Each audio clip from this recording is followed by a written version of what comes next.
বিশ্বনবী ছাড়া কিয়ামতের ময়দানে কেউ আমাদের জন্য সুপারিশ করতে পারবে না। পাগল হয়ে যাব আমরা।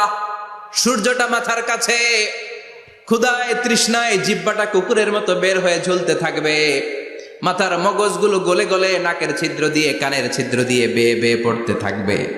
বাবা ছেলের দেখলে দিবে দৌড়, বলবে চিনি না, ইয়া নাফসি আল্লাহ আমারে বাঁচাও, ঠিক কিনা?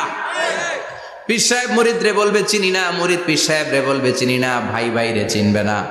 সব নবী আর সব উম্মতের একটাই জিকির, ইয়া নাফসি ইয়া নাফসি। নবীও জিকির করে ইয়া নাফসি, উম্মতও জিকির করে। সবাই সাইয়েদনা আদম রে ধরবে, সাইয়েদনা আদম বলবে আমি পারবো না। নূহের কাছে যাও, সাইয়েদনা নূহ বলবে পারবো না। ইব্রাহিমের কাছে যাও, সাইয়েদনা ইব্রাহিম বলবে পারবো না। মুসা আলাইহিস সালামের কাছে যাও, মুসা আলাইহিস সালাম বলবেন পারবো না। ঈসা আলাইহিস সালামের কাছে যাও, সাইয়েদনা ঈসা আলাইহিস সালাম বলে এত জায়গায় ঘুরে লাভ নাই, জায়গা মতো যাও মিয়া, জায়গা মতো যাও।